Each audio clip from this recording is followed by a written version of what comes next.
Remember the 5th of November, the gunpowder treason and plots. I know of no reason the gunpowder treason should ever be forgot. It is the 5th of November. Happy Guy Fawkes Day. This is DC Figures and Collectibles. I am Tyler G of Batman Figs on Instagram, and I am joined by my co-host all the way from Stoke-on-Trent, England, where the holiday actually has some meaning. And he is the.batfan on Instagram. Beautiful page. And he is always with me on here. So, I mean, you're lucky to have him. I'm lucky to have him. Scott, how you doing? Thank you very much. I'm doing good, thank you. Yes, and feelings are mutual, by the way. Definitely feel honoured to be on this podcast with you. Yeah, fantastic. Now, what is it like there today? Like, what does Guy Fawkes Day entail where you are? Well, it entails rain. Traditionally, as it's today, early November, English rain. Hey, that's in the movie. Yeah, it is. No, it's Halloween's getting bigger over here. I gotta say, like, when I was a kid, it was never that massive, but it feels like it's getting bigger and bigger now. And in some regards, I enjoy Halloween a bit more than Christmas. It's a bit weird, so especially now doing toy photography as well. Toy photography has really made me embrace holidays a lot more, like Halloween and Christmas, definitely. And you could tell because your pictures for Halloween, you were putting some love into it, the pumpkins and the wedding. Good fun. Yeah, it was really good fun. It was. And Halloween's fantastic. Like I say, for things like, Batman and Long Halloween is a big influence, and, all that kind of stuff. And yeah, it's good fun. But yeah, lots of fireworks going off. If you hear some random explosions in the background, don't worry, you're not being attacked. So we'll feel like we actually are celebrating. That's awesome. Don't worry. It's not like anarchy's coming to Staffordshire or anything. Yeah. Although he probably is inspired by Mr. Fox. Yep, probably is. Now, this is one of my favorite things, and we talked about it last week, and it's when you do weekend themes, and you and Lewis of the Bat Collector on Instagram had a team-up weekend theme, and that was after the Halloween theme. Yes. And let's see some of those pictures right now. This is where I get to be off camera and show off Scott's wonderful work. Now, well, I just really like this one.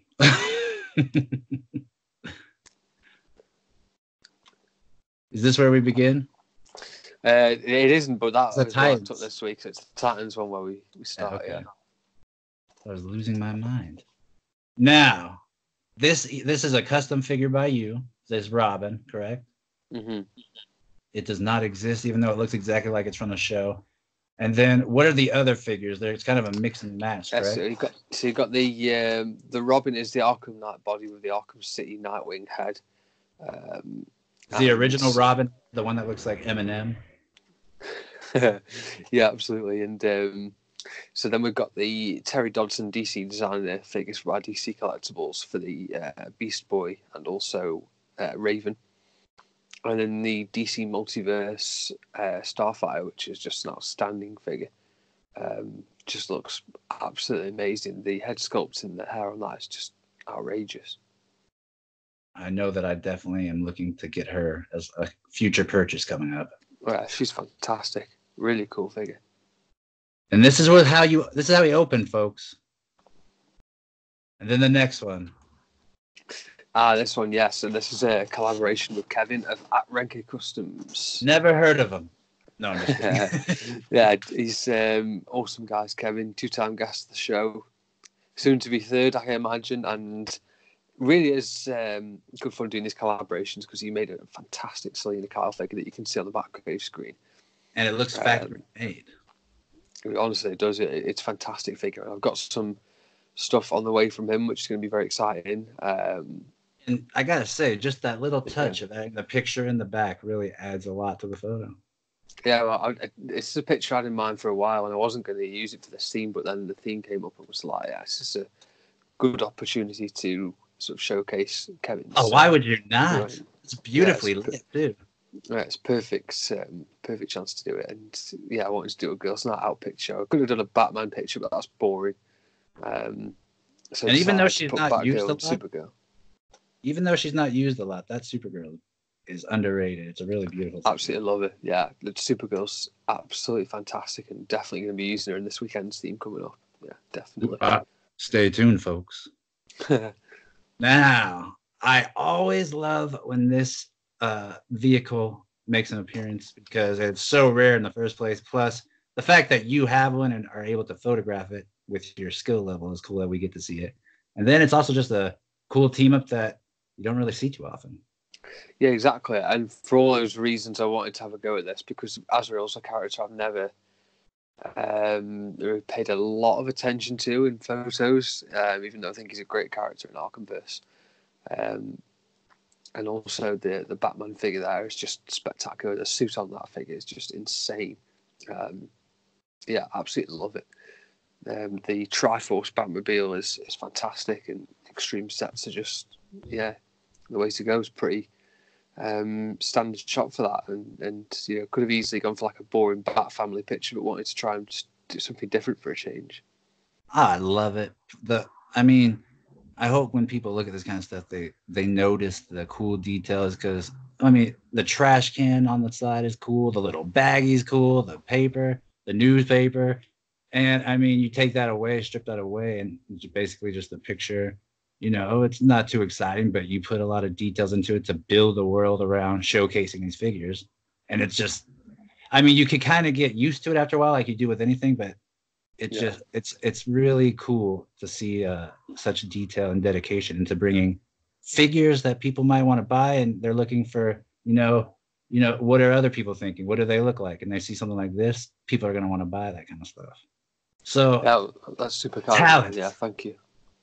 Well, I just like people can get callous to that kind of stuff, and now it's like, oh yeah, no, like okay, it's just, but I mean, the details you put in, the fact that I guarantee you probably made that trash bag. And it's like you put a lot of time and detail into it. So thanks, man. Yeah, that really does mean a lot, and you know, inspired by a lot of other people as well that do these things, yourself included. Now we're going to be discussing a little bit from this line later. That's absolutely, for sure. Absolutely. And God, yes. I really, I mean, I've seen pictures online of all these guys together, but again, the little things like posing and putting putting a lot of effort into making sure each one's personality is shining through. I mean, Donatello looks super stoic and like super happy he's next to Batman. Mikey's just pumped, Raph's ready to kick.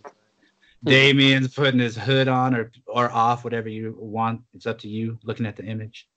And you did a really good job posing this, especially just a little bit of Batman's arm is showing. I like how that's posed. Thanks, man. Yeah, no. So for Batman, I had to use a hair clip on the back of his cape to make it bunch in, because obviously when you put it over his shoulders, it all flares out, and yeah, that's fine if you're doing a Batman 89 picture, but animated wise, it doesn't work. It doesn't look so. What's the word? It doesn't look so accurate, because on the animated screen, even in the animated series, it was always flat to Batman's cape, so it was never sort of flaring outwards or anything like that. So I wanted to do that, and Robin would have been again easy to just put him standing there with his stick or something. So thought I'd have a go and see if his arms had reached to the hood, so it looks like he's pulling his hood over his head. So did that, and yeah, the rest of them. Which is such a cool pose. Thanks. Yeah, it's something that I just thought was a bit different. I love that. You could just pose it with a stick. Yeah. That oversized stick that looks just ridiculous and doesn't even fit in his hand anyway, as you say. Yeah, so it doesn't fit on yours either? No, absolutely not. That sticks. Either the stick is too small or the hands are too open. I suspect a bit of both, but yeah. And then I love the pizza. I didn't think I was going to like it, but the pizza wheel thing that they use in the actual movie as a weapon, I actually quite like that as an accessory. Now that I know what it's used for a little bit more, I quite like it. And I could see the other sewer hatch in the back. Yes, yeah. And then this is a set that was gifted to you from Simon? Simon, yeah, that Batman animated fan. Super cool guy and really kind as well. And love the sewer set. Really do. It's fantastic. I don't use it often enough. It's a tricky one to set up because it doesn't have any like connectors or anything like that. So you've got to sort of balance it. So I took that right up against my bed, just balanced it against there. It's hard to blend it sometimes where the boards don't quite meet, but yeah. I have a feeling we'll be seeing the sewer diorama a lot more in the future. Yeah, absolutely. Definitely want to do some Arkham Croc pictures. And then this not only is a fantastic picture, fantastic posing, but the creativity involved behind the actual black mask is something I would really love if you could tell us about. Yeah, so the black mask head is from the Arkham Origins body, which is one of the worst figures they've ever made because it just doesn't move. It's like Arkham City Bruce Wayne. It just doesn't do anything. It's just a statue. It only bends at the hips and at the shoulders. Pointless. So decided to ditch the body for this and use the McFarlane Toys wildcard body because it's got ridiculous posability and it's what the new DC figures are going to be based on. So you can expect to see more of that. But and it looks great for a Black Mask figure, and it took a while to get that pose to balance. But yeah, it was good fun to try and do something different again because Harley and Red Hood team up I thought was something that'd be quite interesting with that Joker element there.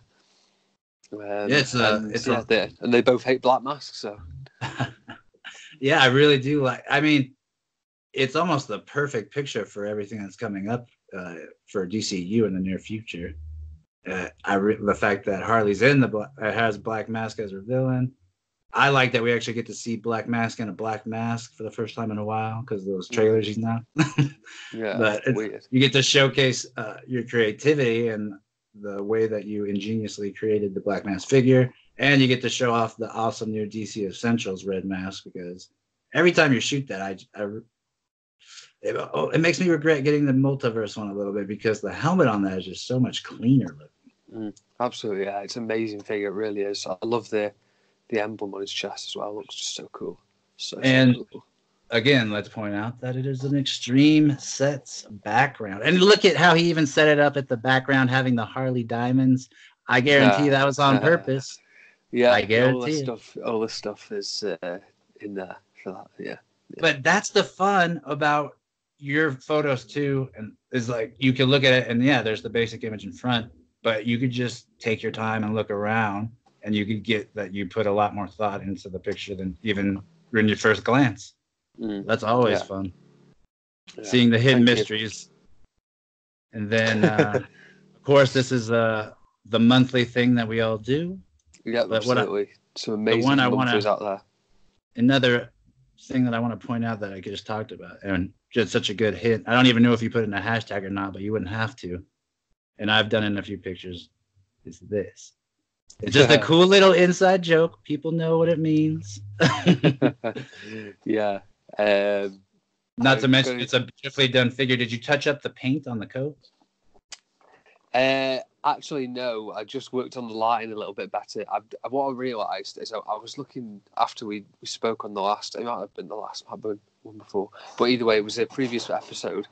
I was looking at it, and it wasn't actually the paint. It was the way that I lit it, and just ever so slightest brushstroke got properly glared by the lighting I used. So I decided to change the lighting up a little bit and lit it from behind with like a soft iPod light on the front. So that's how I got it, basically, and it just gave it a few decent highlights rather than just completely and utterly glaring out the figure. But yeah, that setup I did was actually in front of the previous shot that I did, which was the Green Lantern Eclipso picture. So after I did that one, I just set up this picture after, and just that was very sort of so I did that picture, and then after that took them figures off and thought, I'm just going to do a Joker picture. It's a great perspective too, the way you did it. It matches up. So I thought it would just be a bit different, just put a bit of the city skyline in behind it and give it that BTAS meets Joker movie feel. Which who wouldn't want it? Yeah. Yeah, with the giant rat. And then you have another. Looks like one of Joker's inspired henchmen got loose, or it could just actually be from the Arkham game. I literally took that picture about an hour ago. It was a picture I did another version of it with just Batman standing in a street. It looked shit, is the word I'm going to use, and so I decided to have a go something different with it because I wanted to do another picture of the Batman and then a little sort of long Halloween tribute since Halloween's over.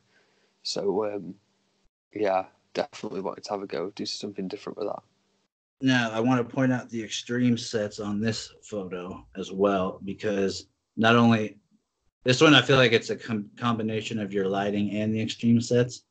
That thing looks, it gives the illusion of depth incredibly well after that gate. And I have never seen it like that before. So I just wanted to point that out.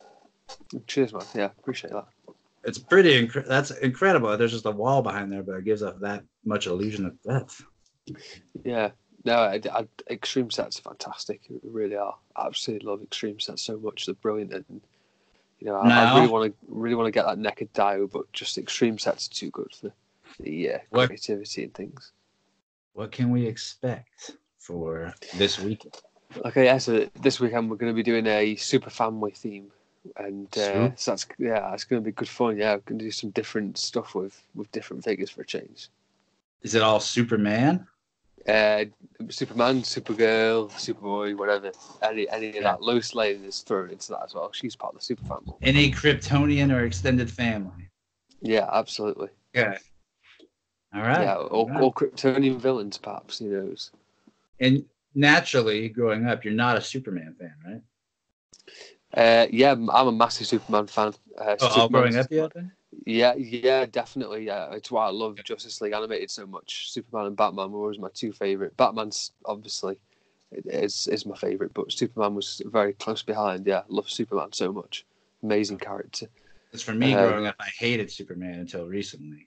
Really? Yeah, and so now I can see the merit behind him, and I enjoy him a lot more. Yeah. So this is going to be fun to see what you come up with. Yeah, I always loved Superman animated wise, movie wise, never really connected with him. I didn't really enjoy Christopher Reeve's movies. I don't know why. I just never really connected with me. But then when Henry Cavill put the suit on the big screen, it was like, wow, this is amazing. The depth he gave that character does not get the credit it deserves. And I can't watch that movie anymore, especially with the scene where the dad sacrifices himself without thinking of you, because you said that's one of your favorite parts. Yeah, insane. In any movie. Yeah, definitely is. Incredible moment, and I just love everything about that movie. You know, it's very realistic for me. You know, if that guy existed in the real world, moving into Batman v Superman, I think that's what would happen. That's what people don't always get, especially with Marvel movies and all the crap about them. You know, none of it's realistic, but I feel like that is realistic. Definitely. That's what would happen in a real world situation, and how people would react to somebody like that. Yeah. And we get to see Scott put his spin on the Superman mythos, along with Lewis. So this is what I wanted to talk about, Superman mythos. And one latest Superman mytho has been the DC Collectibles mug, included with this figure. That was a beautiful segue. That was beautiful. Yeah, that really peeved me. I don't actually. I mean, this is going to end in a rant, I can tell. But what are DC Collectibles doing, man? What are they? They are the laziest company, apart from Mattel. I mean, how hard is it to put a little print of the Superman emblem on there? Is it really costing that much more money? It's almost at the point of embarrassment now, really. Oh, that was one of the things I was looking forward to from the moment I saw them display that. And I was already, like most of us, thinking of images like, oh, that'd be funny to show Batman drinking out of the Superman mug and Superman catching him. Like, oh, like it would just be like you were thinking of ideas because of a cool accessory. And then it didn't even hit me till I was taking that picture. I was like, wait, there's no Superman emblem. Like, what the heck? It's like, this is another case of that torch from the Mad Hatter, from the red wide cape, from the expression pack. So gosh, how many times can DC Collectibles do this to us? Yeah. I mean, it's nice of them to make a figure instead of a statue, but it's actually unbelievable. It baffles me every time. Like, what on earth are they doing? And it's already they already started to cheapen out, because if you look at the first three figures, there's the Batman, tons of articulation. Damian, there's some articulation, a little worse. Batgirl gets worse, and then Alfred you can only move his arms. There's no torso really. The legs have some articulation, but it's like, I mean, you don't need too much from Alfred, but it's like, come on, guys, don't make it just apparent that you're just giving up halfway through. Yeah. And the Racial Ghul's not going to be very articulated either, really. It's disappointing. They're lucky I'm in this deep, or else I wouldn't be getting them. And also, what is happening with Alfred's height? What is going on there? Oh, yeah, he's humongous. Here, I'll show. It's less Alfred, more Big Ben. He's huge. Yeah, Big Ben is right. That was his nickname on the college rugby team. Oh man, whenever he played. I mean, it looks amazing, but just shrink him a bit. It looks like he's in an 8-inch, a 7-inch scale figure in a 6-inch line. Like, what is going on? He makes Batman look tiny. It's like, at least make him look equal size. Yeah, like why DC Collectibles suffering with metallism, where they just suddenly change the scale of their own line halfway through? It's very strange. Just like their mug. I don't understand that, but if that all aside, it's a fantastic shot, by the way. I really enjoyed that. Yeah, that all aside, it's a good figure. Yeah, I do enjoy that picture. Yeah, really nice setup. Yeah, it shows off the figures quite nice. Lots of different colours.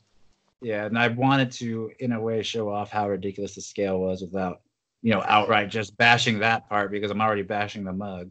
I have no idea what they were thinking with that scale. And talking of scale, the setup on this one is pretty outrageous. Did you set that up outside? That is outside in front of a bus stop in front of the open. I felt like a little kid sitting in a sandbox, who brought his whole toy box with him. I felt utterly ridiculous, but I wanted to make it happen because it's just one of those things. You get an idea and you're like, nah, I got to figure out a way to make this work. And I got it to work, thankfully. But how was balancing Alfred there? Oh, I mean, I used tack on the trucks of the skateboard, and I also have a wire that I had to edit out that is balancing his part of the body so he doesn't fall over. But it took a while. It definitely took a while. Yeah, it looks fantastic. I enjoyed that one. How's the Mikey as well from that set? Can't not mention him. The Mikey is, first off, I wanted to, anyone who's getting these, if you can, and if you have the option, look at the paint, because I had 2 options to buy, or 2 sets to choose from, and there's one set that the paint on Angelo, his the eye bandana that covers his identity, or I guess he never takes it off. That thing was like chipped and green, and I can't even believe that they put that out to be on sale. So if you have the option, check the paint. But other than that, he's perfectly in scale with the version of him that's in the Batman costume. He's got great articulation. If I was a Turtles fan and had that much passion for him, I would keep all of them. But I just know they're going to fall to the wayside. And if someone else is loving them and doesn't want to spend double the price to get one figure, I'm trying to help them out. Yeah, absolutely. Yeah, true. I really do. I know we've talked about this picture before. This was your October 2019 toy photos. You rightfully put that first. Very good decision to put that first. Fantastic. So, looking at this picture with Alfred, really enjoy this one. How did you get the cowl off the neck of Batman? I think that's the question everyone's going to be asking. I've done this multiple times, and I've taken pictures with it off and on. So it is doable to get it back off and on. I took a X-Acto knife, and I know people just cringe thinking about it, but I sliced up the back end of the rubber cowl and pulled it out, and it's basically just a face plate of Michael Keaton. The back end of the head isn't done all the way, but it does ruin the cowl, and you'll have to make sure you don't stretch it out too much. But I think I'm going to get another one of these anyway, because the other one's broken, and NECA is nowhere to be seen on it. I mean, not NECA, Mezco is nowhere to be seen on their release. So yeah, I don't know what's going on with them right now. Weird. Another Gomez has dropped today. Would you believe? Or as I like to call it, Wednesday. Yeah, I don't get what's going on with them. Let's reuse that. Let's reuse the exclusive Wolverine Ronin body and throw a bug head on. Yeah, it's just absolute cretins what Mexico are. But I almost feel like that's insulting to people, like their intelligence. But oh well. It is, honestly. It pretty much is. It's just an absolutely outrageous thing that they're doing there.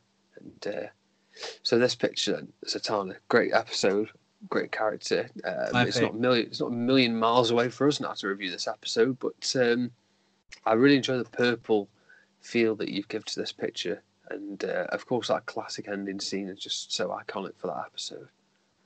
Well, this is definitely one of my favorite episodes. It's the first time I was introduced to Zatanna, of course, and I think that this ending is one of those ones that's like, holy crap, like where it shows the beginning and shows the fact that we get to see Bruce Wayne in training in a different segment of his training where he's learning escaping and magic tricks and all that kind of thing. He's getting to see their connection that they have and the way that they kind of have to go their separate ways at the end. It's sad. It's very sad. But it is. I've done this particular like scene probably 3 or 4 times, but I inspired by you and you getting great accessories recently and making sure that you put in the detail and the work to make the picture come to life the way you envision. I made sure I went and got a pink light. I got a blue light. I'm gonna try to step it up. It up. Certainly looks fantastic in that one, and also in the mudslide picture that you did as well. You see that purple effect on that one. That was a lovely shot because I know you love that Clayface figure. I also like what you did with the cape on Batman there, because we were talking about the Turtles Batman and getting that to look a natural sort of drape over the shoulders of cape, and that looks same sort of idea with that as well. I'm glad that you noticed that sort of thing, because that was actually the thing that took the longest of the whole picture, believe it or not, and I'm sure you would believe it. No, I definitely do believe that. Yeah, I can relate to that absolutely. Because everything else, the building it up and everything, and adding the depth and that stuff that's the fun part. But then trying to get that stupid cape to cooperate, gosh. But it is one of my favorite episodes. Of course, it's a Clayface episode. So yeah, got to put in the love. Yeah, Clayface episodes are amazing. I also love that this is something I noticed as well. The yellow shadow of Batman in the window, that looks really cool. And I try to put it on the dark side of Clayface. Looks fantastic. Really enjoy that. Yeah, you can see that lovely yellow shadow of Batman's solid chin on the wall. Looks fantastic. The most solid chin. So the next topic of discussion I know we want to talk about today is something that you have got here. I've been ready for this picture. So custom action figures. This one in particular that you've got here is fantastic custom. And if you don't know what this custom is from, then who are you? Yeah, well, welcome to 2019. Yeah. Oh, I love it. Yeah, I gotta say this is I am very proud of this figure because I did the hair all on my own, and it's I'm pretty happy with how it came out. I used a safety pin, the end of a safety pin, it's like a circle, to get the texture and sculpt it. And my cousin allowed me to use his paint, got it all painted up, and it was a fun time. And the coolest part, the best part, yes, is that this is removable and you could have different scenes from different parts of the film. Amazing. So I'm pretty stoked about this. And I mean, we were even just talking about if a company did make the Joker figures, you could just do at least 5 figures just from Joker alone, with the opening carnivals, that version, shirtless without white face, and then you could also have an alternate version with white face, since that one scene is dancing. I mean, there's so many versions of him you can make. I just really hope that the toy company sees all the money they're missing out on. But I know we beat that horse to death. But then, yeah, I'm definitely with you on that. Yeah, I love the feet that you put on him as well, the clown feet. Yes, and that was something I really wanted to make sure we got right. Then I also got this, the sign, awesome. And even made little handles for it so he could spin it. Got extra clown mask, which I came up with the idea of adding the real fuzz on it to make it look even more realistic. So those clown masks, how did you make those? Oh, that's brilliant. Oh yeah, this is definitely going to be used in a scene. I hope you guys guess what it is. Amazing. But the clown mask, where's that? I could go grab it real quick. Nah, you guys could look on the pictures. The clown mask, my cousin took a picture of the ones that we got because we actually got the mask for like $15 on Amazon. And he just scaled them down because he's a digital artist, and so he's able to do. There it is. He's able to do. Keep forgetting it's visual now. I'm just slow that way, but yeah, he did the mask that way, and then I came up with the idea of adding the fuzz, and thankfully he let me use one of them. Yeah, looks fantastic. But it's I know we're talking about customs today, and it was a lot of fun doing this custom. Yes. And there's the ultimate version. Looks fantastic. And I'm now really wanting to buy the Extreme Set Subway thing. It's still available on Big Bad. Oh, I need to get that sometime as well. Brilliant. And that's the newest one that's just done. Looks epic. Hopefully people realize where that's from. I feel like they will. But then, what did you want to talk about in customs in particular? So, yeah, just in terms of customs, I've seen a lot of customizers lately, and they're all super talented and even more amazing as people. Just the challenges that you face when you're trying to make a custom figure. There's so many things that people don't consider. You just think, oh, slap some paint on it, that's it, it's done. There's so much more that goes into customs than just painting them. As you've done with sculpts, you know, we've seen that, and also even if it is just painting, the accuracy of the painting, it's not just like it's a Joker figure. So say like the Jack Nicholson Joker, it's not just a case of painting in white and then green hair, red lips. There's a lot more detail that goes into a figure than that. You're doing the customizer themselves a disservice, which is difficult. It's an incredibly hard thing, and the only custom I've done lately is just the Joker, and I found that bloody difficult as it is. It's never mind doing something as amazing as Vincent did, who was at VinFaith Custom on Instagram, just something like that. I mean, how the hell? You can even see the shading, different shades of white on that Jack Nicholson. It's just ridiculous, isn't it? And you actually did a great service in the way you did the photos and showing that up. Cheers, man. I appreciate that. Definitely. I've got a couple more heads on the way from him. Looking forward to it. Oh, I think I have an idea. I don't even know how you're holding that poker face. Dang, I think I got an idea. Yeah, that's brilliant. A couple more on the way from me. Two different ones. Oh, you're lucky. I already know you're lucky. Two brand new ones. Not one, with two different versions. Just two completely new head sculpts. That's going to be fun. But I mean, like the challenge of doing custom figures is huge, absolutely a huge challenge, and I know that's something that you've been doing lately as well. I just feel like we've both been doing a little bit more custom stuff. We have, and talk about putting in work. I mean, that figure, even though it felt like it came together well, it still took a whole day to get it done, and like you said, getting it right. And then the fact that in different things with sculpts, you have to make sure you put them under heat, and then you have to match the paint and make sure that the paint takes correctly, and that waiting for it to dry as well can be tedious. Oh yeah, especially when you're like us and the people that tend to get figures and want to shoot them within a minute. I mean, absolutely, we tend to be impatient, so we want to shoot the figure right away. But my cousin definitely stressed the importance of taking your time and, like you said, making sure that you show it off well. And that if it is something you love enough to put in the time and dedicate into creating a custom for, that you should want to do the best job possible, not just slap it together. Absolutely. Yeah. So, I mean, like with you, like you were like just being like looking at your picture of the last one and looking at the most minute detail and like, could I do better on the paint and stuff? And look what you did with the next picture. I thought you did a whole different coat on it. But yeah, it looks a little better in that picture, just for the fact that the way it's lit. Really I think that also plays a lot of tribute to how important lighting is as well. On the pictures. So. Yeah, definitely, and also the type of diorama you use to display it. So I originally used the extreme sets in that. I feel like it's a bit more of an Arkham comic-based thing than an animated thing, so it doesn't quite fit the block colours as well. So that perhaps didn't flatter it as much. But yeah, it's definitely important to get the balance. You just put more thought into that than most people put into, I think, a lot of anything they post on Instagram. Yeah.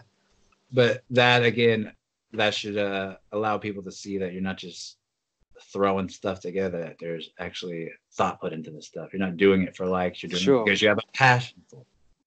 So. Yeah, it's just about the little details, and you're one of the people that told me that with like the skylines that you use for the buildings, the black with the yellow, that's just classic animated, and that fits perfectly for the narrative you're trying to create with a picture, which ties into like the storytelling we were on about last week. So it all conjoins together. People appreciate the extra effort as well. And that's what means a lot. Yes, and after we had this discussion, and after listening back to our discussion, I was thinking about something that I feel like we touched on it a little bit, maybe at the very beginning of when we talked in the show, but lately, and it's because I've been seeing a lot more people feel like accept it, and I feel like even you've added so much more to your photos with it. I've added tons to my photos with it, and I feel like it's the use of Photoshop or graphics in a photo.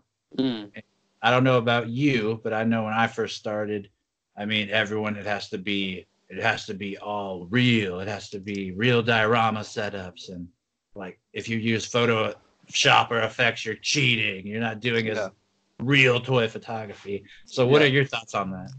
I think it all depends on how you use it. If you're doing it to add little things in and just to improve the picture, that's great. If you're trying to make it look like an uber realistic thing, it's not so good.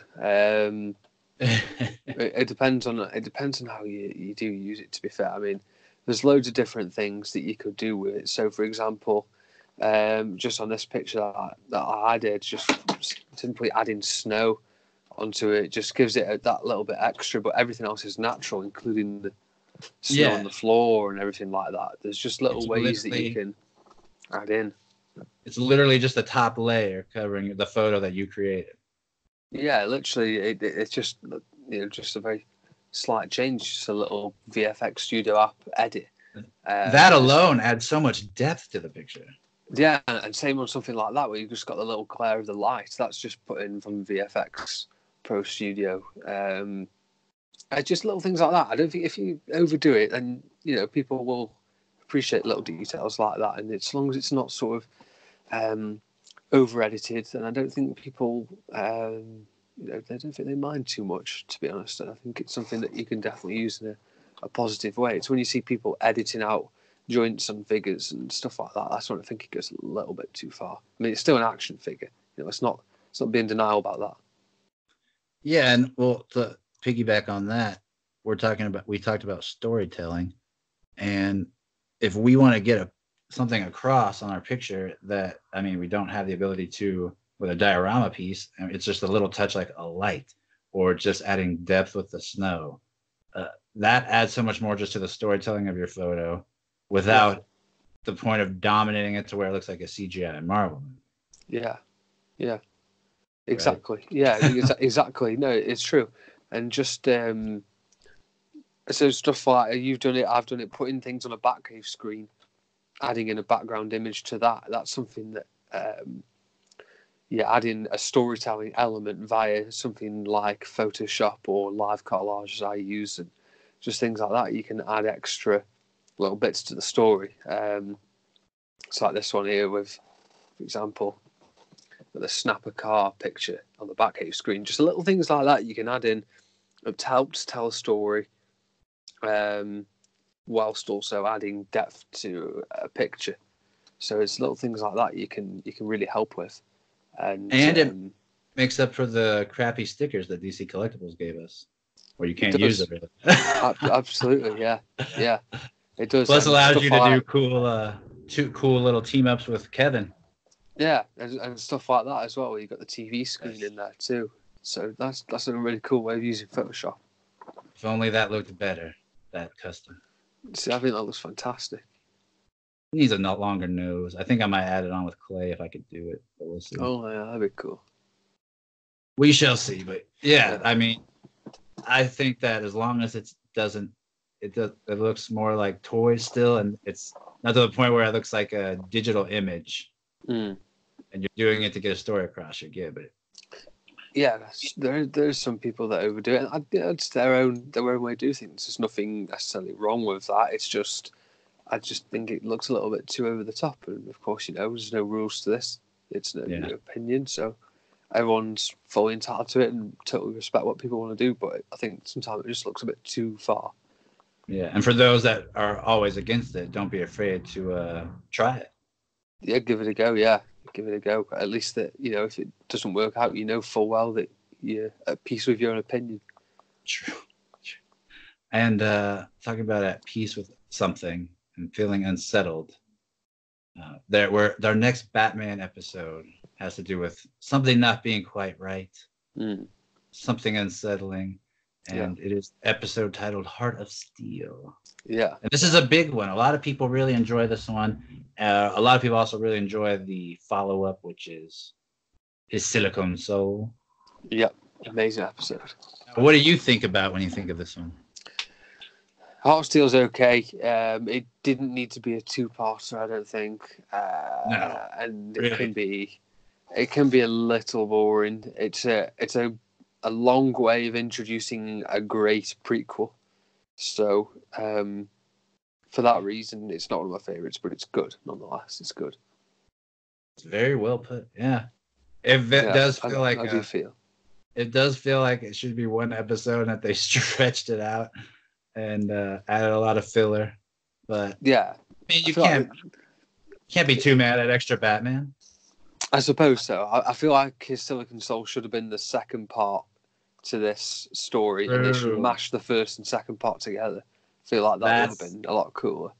That's brilliant. That's actually way better. Yeah. Yeah, it should have been like that. But what do you think when you first obviously when we get to these episodes, you sort of have those first feelings, and you've obviously done the run through more than twice.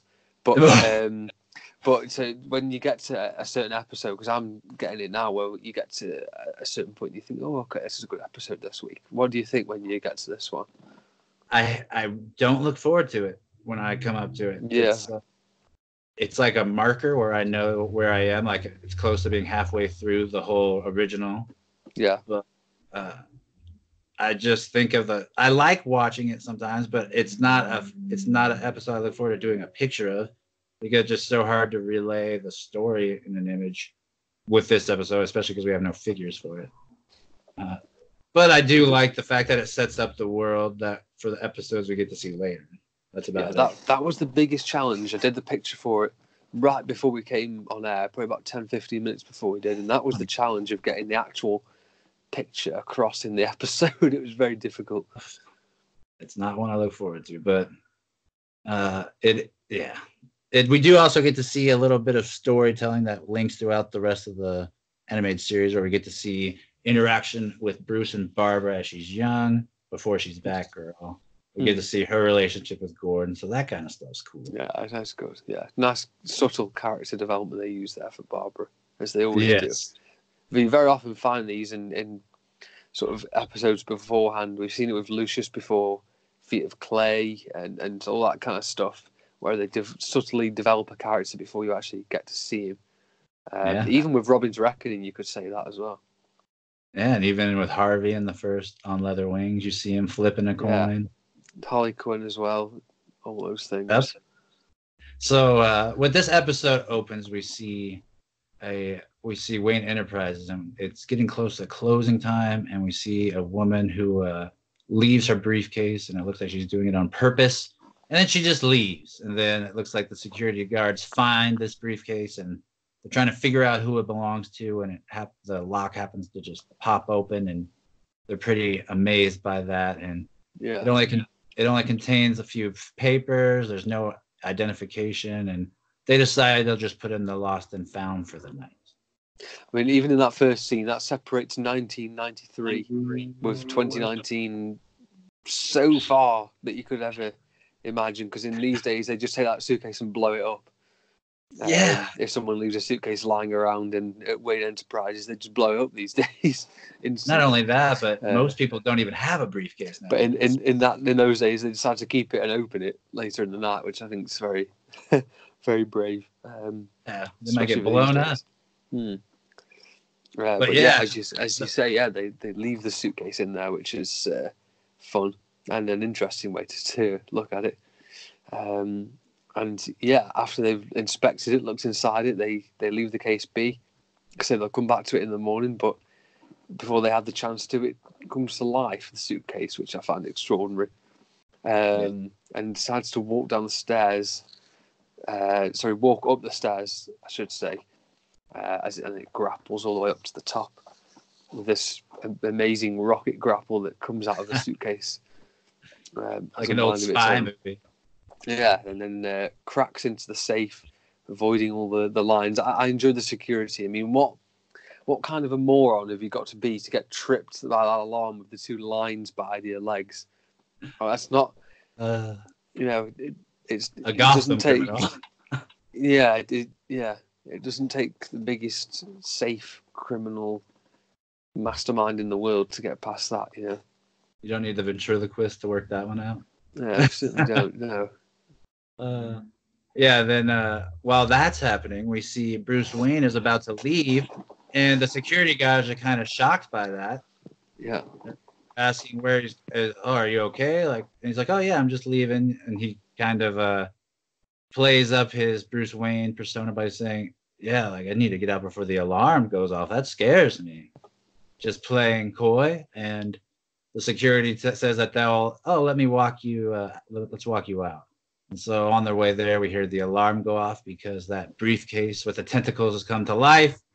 And security, they're going after it and tell Bruce to, stay back and stay safe. Yeah.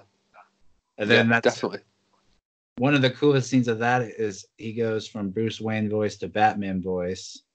Absolutely. This is what I would definitely put down in my notes. I love that he's got a suit stashed as well in that location. Yeah. He's got suits stashed everywhere. Where he switched. Yeah, absolutely brilliant. Reminds me of the office that they've got in the Dark Knight, where it transforms into the underground to the fusion device. Oh yeah, that's true. Yeah, it reminds me of that in Dark Knight Rises a little bit. Do you have written down what the exact line is that he says when his voice switches? Let's see. No, I don't. I don't have it written down. That's not a big. It just was one. But after that, we see that, like you said, Bruce goes and gets his stored suit, and we all of a sudden we see. It came to mind. It's like stay put. I don't think so. It just changes straight away. I can remember it now. Stay put. I don't think so. Yeah, it just changes instantly. Brilliant. Yeah, it's not the first time we see a voice switch as well in this. No, but it's always enjoyable. Indeed. And we see Bruce goes up the elevator, which it's very odd to see Batman take the elevator. But he opens to reveal him with a batarang, and he's trying to catch this briefcase that has stolen something from Wayne Enterprises. And every attempt at it, it pulls out another gadget to get loose. It lasers off, I think, the grappling rope, and just it has all these tools within it. It rockets off the building, and it ends up landing on a beach where it gets picked up. And Batman's on a hang glider trying to chase it, which is also cool seeing the Bat use a hang glider. Yeah, definitely. He's trying to follow this car, and then where do we go from there? Yeah, so he's trying to follow the car, going after the mysterious woman when she suddenly decides to fire back at him, and shoots at Batman. Batman loses control with his hang glider, lands on the shore by the ocean, and it's when we cut back to the Batcave then, when we get to see Alfred come up the line there of I wish you wouldn't be so rough with toys, sir. With your toys. Sorry, someone tried calling me in the middle of this. Oh dear, that's awkward timing. But yeah, so Alfred comes back into the Batcave with Bruce, and it's like, I wish you wouldn't be so rough with your toys, sir. With the destroyed hang glider. And is that Alfred 7 foot? This is Alfred 6 foot, which is much more scale accurate to to Alfred. Yeah, this isn't Alfred 8 foot with a 6-inch line. But this is where we see the second voice change of Bruce, where he transforms back into Bruce Wayne after Lucius calls him to mention that there was some stolen chips from Protein Silicone, which is wetware, an AI intelligence. It's like the missing link between humans and robots, which is fascinating that we learn about that kind of thing here. Way back when. Yeah, exactly. And then we cut back to a scene with Commissioner Gordon at Wayne Enterprises after that scene, where they're still investigating the wetware missing. And the only person that they deduce can work out something like this wetware or could use something like wetware would be Carl Rossum, who is retired. Okay. Yeah, dude, he's now retired. He's a super intelligent guy when it comes to this kind of stuff. And that's where we see the entrance of Barbara Gordon for the first time. Yes. And Bruce notices as well. Yeah, Bruce notices the entrance. Barbara, you've grown. Yeah, very weird line, as you pointed out. Especially in context with the rest of the... I mean, back then, it was a throwaway line, but now knowing their relationship in the comics and in the Killing Joke movie, it is a weird line. Yeah, it definitely is a weird line. It's also weird that she's carrying a teddy bear for being so old. Yeah, it is very odd. Whoopi the bear. Yes, and Commissioner Gordon's quite fond of the bear as well, because I guess in his eyes that still signifies her innocence and her being a young woman. Well, he knows the he knows the way better than Gordon, so yeah. Of course, the bear's got to stay. Yes. And where do we go from there?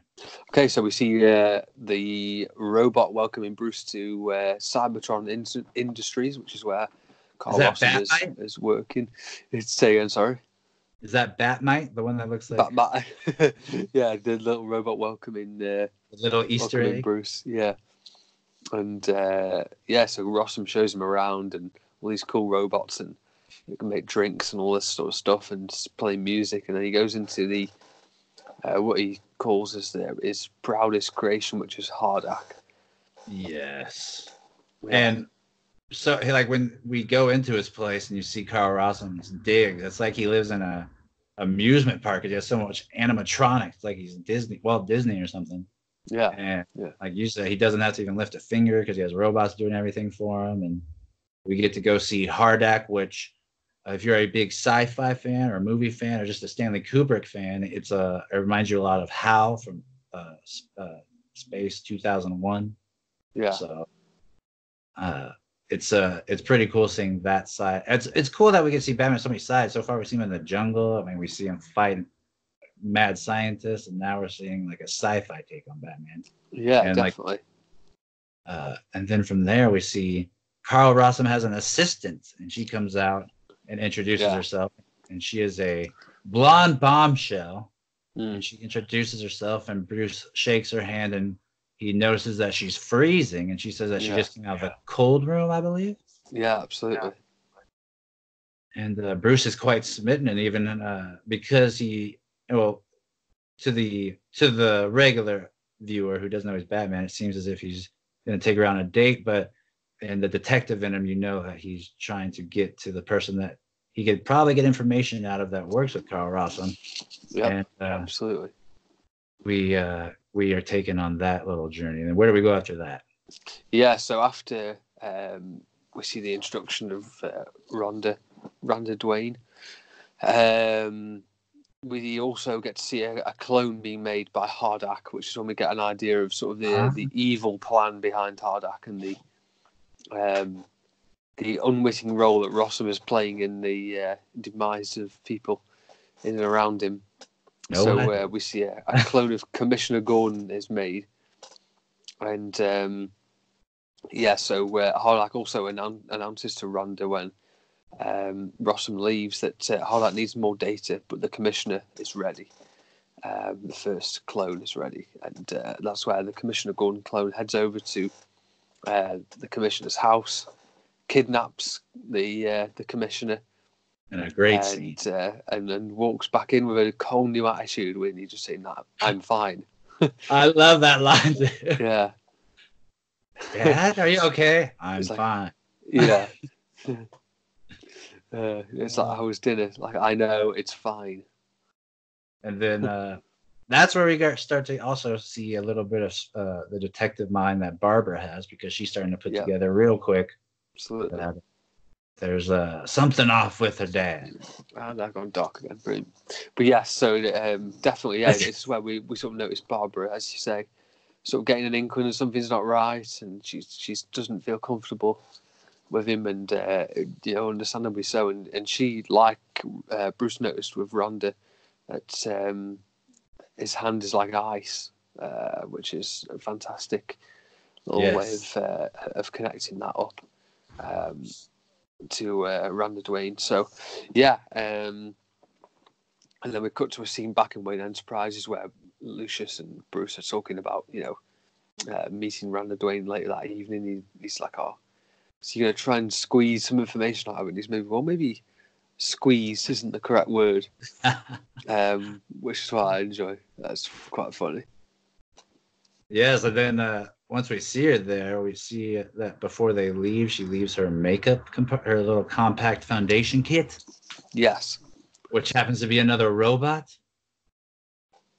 It accesses the computer at Wayne Enterprises, taking more information, which could be used later. Who knows? Yes, definitely.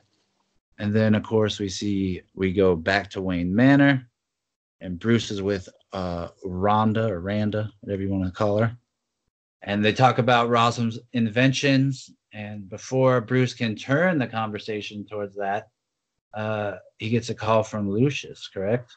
Yeah, absolutely.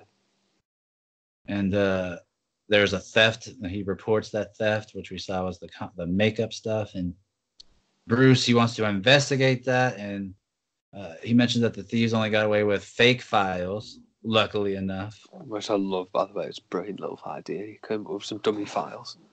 Yeah, dummy files. And that the real ones, of course, are at his house. And little did he know that Hardak could hear this. He calls up Rhonda, and she, we see in the Batcave, which that's weird seeing her in the Batcave, knocks out Alfred. She searches the house. She uses her little special vision goggles to find where it's located, the Batcave, and then she hacks into the computer, the Bat computer, and leaves that stuff to start downloading all the information. Yeah, it's just a fantastic scene. Yeah, really love that when she goes into the basement and sees all the Batcave. Yeah, it's just so weird. And poor Alfred. He gets it enough. Then he gets now it's happening at his own house. It is, yeah. And then when Bruce flies home to see what's going on, he finds Alfred and heads into the Batcave and starts to try and speak to the computer, and it just all goes berserk. Yeah, loads of different colours flashing everywhere, and then he gets grabbed by the two metal arms that we saw earlier from fixing the glider that Bruce used, and that's where we end the episode. And it pulls him up, and he has that face that you have the expression pack of, and he does. Cut the black. Yeah, he does. He does, absolutely. Yeah, so that is part one. Yeah. And even though it's a cool cliffhanger, like Scott said, it could have been trimmed and a lot and made into one episode, or at least one. There's a lot of stuff dragged out in that. Definitely is. What do you rate this episode? I'm gonna go 7. I think this is a little bit higher than the part 2, but I'll give this a 7. Yeah. Yeah, I think that's fair. I'm gonna go for 6.5. It's fairly forgettable, to be honest. I think this first half pretty dragged out in some parts. Yeah, the only reason I think most people remember this or even remember this happened is because everyone loves Silicon Soul so much. Absolutely, couldn't agree more. Yeah, all those scenes are iconic in the next episode. Which I can't wait to use that figure. Can't wait. Definitely. All right, so of course it's not a big mystery what our next episode is going to be. Mm-hmm. And that's going to be part 2 of this. Yes. And that's pretty fun. It's interesting. There are some interesting parts, different characters that they use. Yeah, new characters as well. I think the Barbara Gordon bit is pretty cool, and that's what we'll certainly see more of in the next episode. Even a little Harvey Dent. I mean, a Harvey Bullock. Oh, Harvey yeah. Bullock. Bullock gets to be in there, and some cool characters they use. I always love a grumpy Bullock. Definitely. But then we have a guest that we will be announcing later tonight. If you can check that out on the Instagram page. Also, it's gonna be in my story, but also on the DC Figures and Collectibles Instagram, which we'll announce tonight. That will be coming Thursday. We'll release that video along as this full episode with the audio.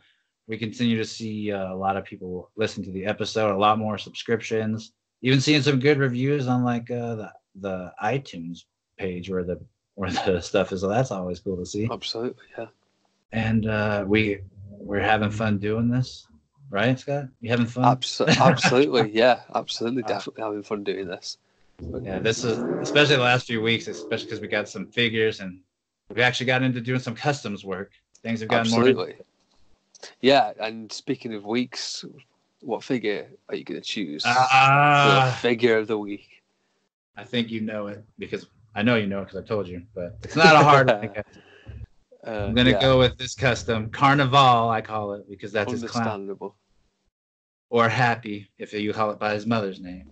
Yeah, I love that name, Carnival. It's a cool name for a clown. It is cool.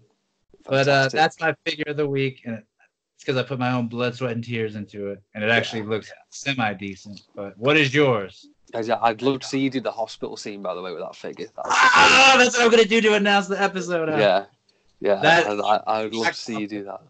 Yeah, you've got to do it. You know what? Yeah, it's brilliant. Yeah, you've got to do that scene, man. I would love to see that. Okay, so figure of the week for me. Photographed a various amount of figures. I usually tend to look back and think, okay, what have I photographed most or enjoyed photographing the most? It was quite an even spread this week. I was tempted to go for a certain figure that might even win it next week, but I'm going to go for this guy, the Arkham Knight Batman. Now you're rubbing it in. Just for being one of the most incredible and complete figures that I've ever seen. Amazing. It makes me wish you started collecting earlier. Yeah. Every time you photograph it or show it off, it looks brilliant. He's freaking amazing, man. This figure is just outstanding. And our portions of that matte, are a lot of it matte, and looks like there's patches of gloss. There is, yeah, absolutely. It's just freaking amazing, man. Fantastic figure. Love it to death. It's probably so hard to get now. Yeah, honestly, it is expensive. Talking like 40, 50 quid for someone. Like, I think sometime we should have you look at your collection and see what is valued now. Likewise, man. I think that you have some of the rarest figures, though, because you have figures that are worth like $300.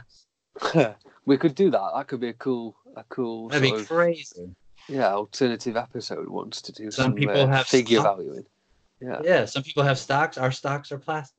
Our stocks are plastic. Yeah, definitely.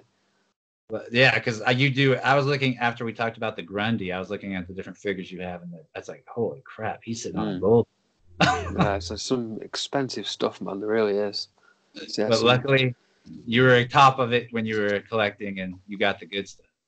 And patience is key, which is something that sometimes I don't have. And as figure photographers, patience isn't in our DNA usually, but sometimes we have to sort of splice it to make it work. Yes, that's very well put. I'll freely admit I have no patience. Yes, yeah, especially with figures. Kind of like that. Yeah, it's an idea that pops into head. It's got to be done there, and then that's it. That's the be all and end all. Yeah. Speed is everything. So we will have a guest on the next part of this. And, absolutely. If you're listening, it's going to be on the next couple of seconds, and if you're watching the video, it's the next video, or the one before this. So again, Happy Guy Fawkes Day. Even if you're listening to this 4 days from now and you happen to sync up, I mean, how cool is that? Yeah. Hope you enjoy it. Hope you have a good Guy Fawkes Day. And we hope that you enjoy the next part of the podcast. Goodbye.